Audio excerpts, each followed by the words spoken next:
What's up, everybody? Welcome back to another episode of Game Over, Play It Again. I am your host, Tom Watson, and this time I am going to be doing this alone. Anthony is out gallivanting this weekend, which is awesome. We've had a whole bunch of things going on the last couple weeks. I know the last episode was episode 17 with the Super Mario Brothers movie. It was actually a very fun podcast to put together, but since then, life has just happened for the both of us, which is awesome. Anthony got married. There was all the things that came with that, honeymoon, all that, and I know that he cannot wait to discuss that on the next episode where we're together in the same amount of time. I have switched careers, which has its own little nuances and time that has just been sucked away from doing this very fun podcast. So, with that in mind, we have a phenomenal episode for you today. It probably will be a quick one. But as you already heard, the music that came in before me is for the game RoadBlasters. And I love this game. I cannot wait to talk about it. And we will do that in just 1 second. But here's a little bit more music before we get into it.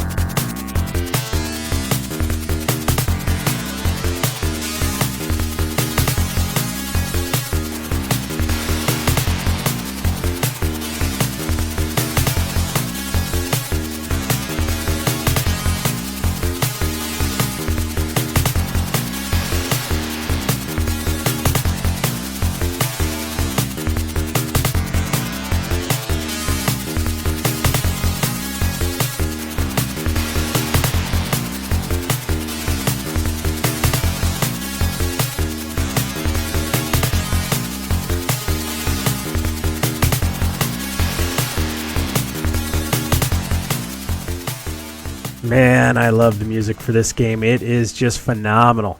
And this is the music that came with the arcade, which is where I originally played this game.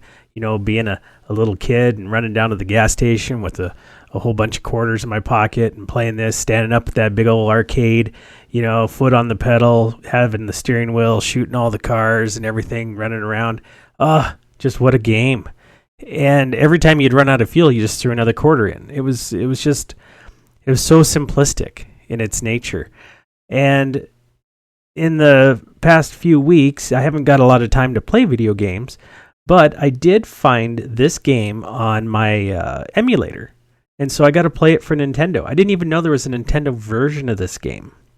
And so I'm going to start there because when I fired up that emulator and I started playing, the colors are all wrong. The music sucks. It's hard to control. And it's so janky, it's not even funny. So then I did a little bit of research on this game to find out that it was on a lot of systems. You know, of course, Atari made it back in '87, but they put it on the Commodore, they put it on the Linux, everything. You know, it was on all those old systems. They even had it on the Sega Genesis. And the Sega Genesis one at least looks halfway decent, but those other ones are just so janky looking. And I get that it was a product of the times, but I am so stoked that back in '87 when they brought this out on the arcade, it just blew the minds of so many little kids.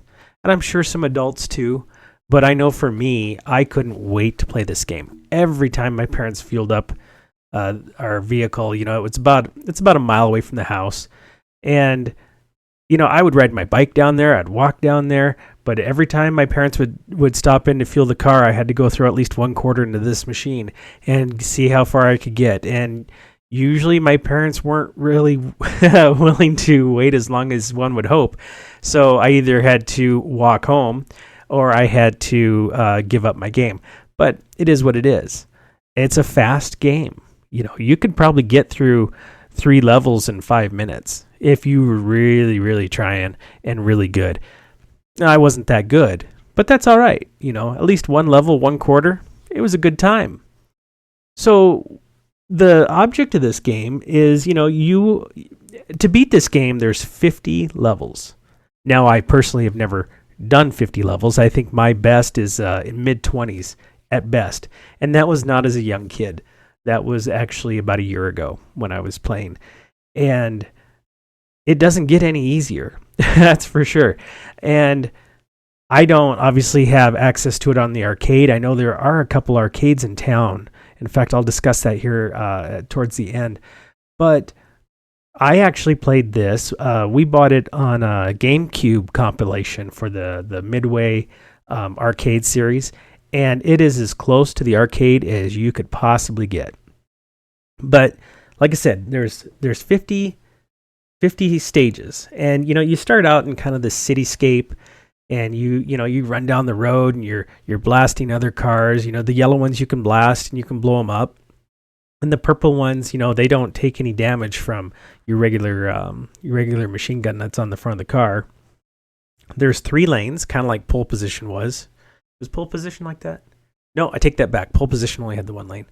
But anyway, there's 3 lanes that you can be in, and so you just go in between those lanes. But it's a racetrack. You got the turrets on the side. You got some rocks on the side and everything. But then you got the vehicles in the middle. And there's a couple different types. I discussed the yellow ones you can blow up and the purple ones. But they also had motorcycles. And then they have dune buggies. I think they come in around level 12. And they're pretty cool. But those motorcycles are, they're hard. They are so hard to hit. And you really got to be watching what you're doing. But the main enemy of this game is your fuel gauge. You have 2 tanks. You have your main and your reserve. And to keep that main fuel tank going, you got to sit there and you got to blast those cars from, as far away as you can. And if you do that, you get the red fuel globs. And when you pick those up, you get a ton of fuel. Now, they got green ones all over the place, but they don't give you much. But as soon as that main tank runs out and you're running on reserve, the game gets annoying because you got that whoop, whoop, whoop sound. So annoying. And it swears that you just start running through fuel faster and faster as you go. And there are so many times I get to the end of this game and I just inch right across the finish line. Oh, thank God. But then the next lap comes up and you have no fuel. You certainly don't have a reserve tank. I mean, you have the fuel that you get for the next track, but that's it. So you have got to get those little fuel globs as much as possible. And the way I usually play this game is I started getting to the point where I would only shoot the cars as I needed, which would amp up the multiplier that's in the lower left-hand corner there, and so you could get your score up. But that's bullshit. I actually, just for fun, I Googled a playthrough when I saw that it was on the Sega Genesis, and I said, I want to see what that looks like. And there's a guy, let me look through my notes here real quick. He played it on the Sega Genesis, like I said, Vico Game Retro Games on YouTube. Wow, man, what a pro. He goes through here, and I mean, his approach is just shoot the fuck out of everything. And he does, man. He's just whipping around, shooting everything, getting those red globs, keeping his fuel up, and just rocking this game, man. And when he does that, he is able to get to the next level and the next level and the next level. Because when you're playing it on a home system like that, you don't get infinite continues with quarters. I know for the Midway games on the GameCube version, when you start that game, you get 3 tries. You can run out of gas 3 times. You can, not get past that finish line. That's really the only way you don't succeed. Because if you hit anything, and I do mean any freaking thing on this track, you blow up. And then you got to start your car over again. But, every time you slam on that gas pedal, you're just, it's like a real vehicle. You're just sucking down that gas as hard as you can, man. And so you want to get through there and get through there, I don't want to say safe, but as safely as you can. But yeah, he went through and he showed me all 50 levels of the Sega Genesis, and wow, just epic. In fact, when I get done with this podcast, I'm going to go see if it's on my Sega emulator and see if I can play it a little bit too.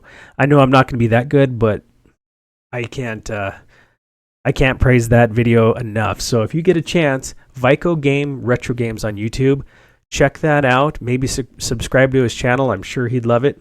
I'm assuming it's a he. I don't know. It might not be. But it was phenomenal, like I said. And also, like I said, I only got in like mid-20s. Because once you get in there and you're sitting around, I don't know, 15, 16, 17, the game starts ramping up. And when you start a brand new game, it gives you the chance. You can start on level 1, I believe level 4, or maybe it's 5 or whatever it is. And then like it bumps up to like 11, and so you have your easy, medium, and hard mode, if you will. And you can certainly do that, skip around a little bit, but is that the best way to beat the game? I don't know. This is a game that I come back to over and over and over again. And I know that I'm giving away my score, obviously, but it is. It's a game that I play. I might play it for 30 minutes, an hour, love it, and then never think of it again until oh shit, I love that game. Hey, let's play this game again. So it's just that kind of a game, It's not real deep, You shoot the cars, you move on. And what's wrong with that? Nothing. Absolutely freaking nothing. But like I said, I fired up that Nintendo emulator, and I started out on level 1, and I probably got to like level 8, and I'm like, that's enough of this shit. The music sucked. The color sucked. It's hard to control. It wasn't any fun. And I don't know how well that game sold on the NES. There's just no way to know that. But then when I look at the Commodore 64 images online, they look almost identical to that NES era.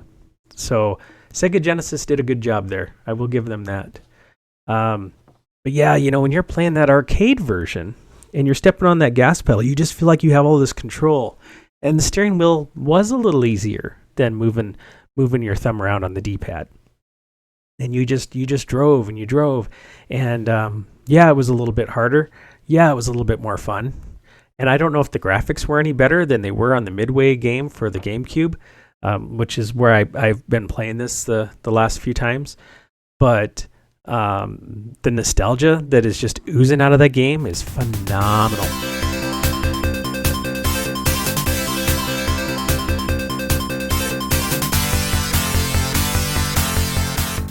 A couple of the other things I wanted to bring up about this game is the backgrounds. The backgrounds actually change. When you first start playing this game on level 1, you're in kind of this futuristic cities in the background, and you're running through there, and the road's just ripping by. So the graphics don't have to be super high res. I know I was just complaining about that a second ago with the NES, but the arcade and the Midway game compilation, it's higher res. It definitely is higher res. And when you're watching that, it just looks that much better. Now, the music does help this game get through. Every time you pass that finish line, that music just hits in. Just kind of psychs you up, gets you ready for the next lap. Just nostalgia just oozing out just talking about this game. But yeah, so you got that futuristic city, then you have the mountains, and you have day, and you have night, and then you're back to a different city, and you have day, and you have night, and then you're in the desert, and so on and so forth. And, just different colors. And that's the way a game can easily be. You just change the background, you're just running. It gets a little bit harder. Nobody gives two shits about what the background looks like. Well, most of us don't. Some of us do. And then the turrets on the side. Oh, those things, they can suck. They just sit there and they shoot. They don't really care. And it's just one of those things, sometimes you get hit. Watching that guy play it on the Sega, I don't think I ever saw him die. Not a once. Not from the turrets anyway. So, but yeah, they are a pain in the butt. And then you got water on the road.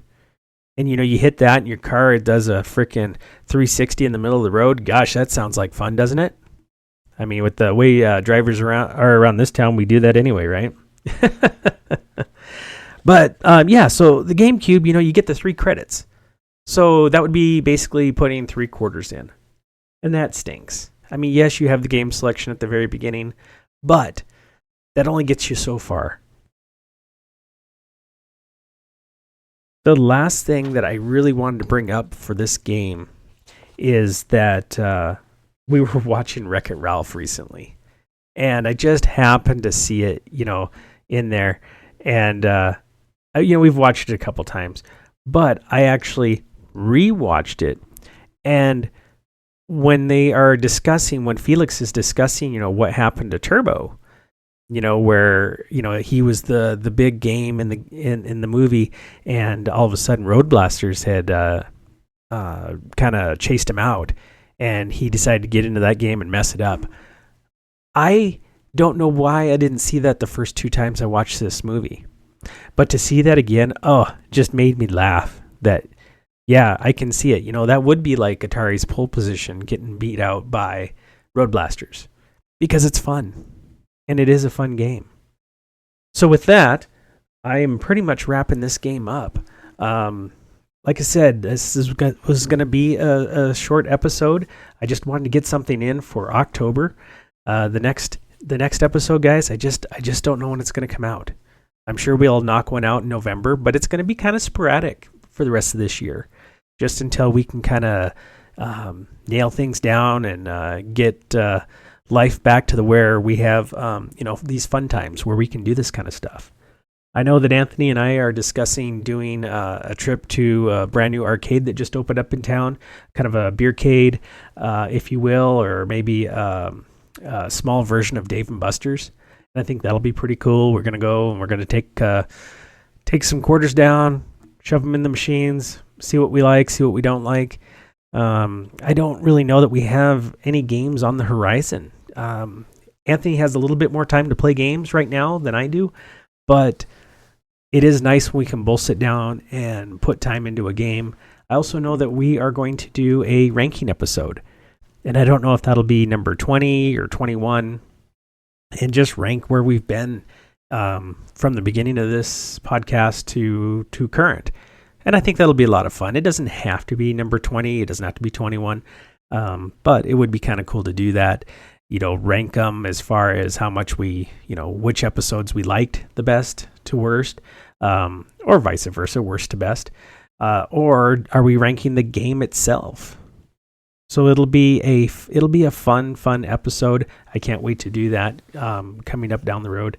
And we'll just see how it goes. So for RoadBlasters, for the arcade, for Atari, for all the gaming systems that this thing came on, I do give it a gameplay again and again. So it's an A. It's an A in my book.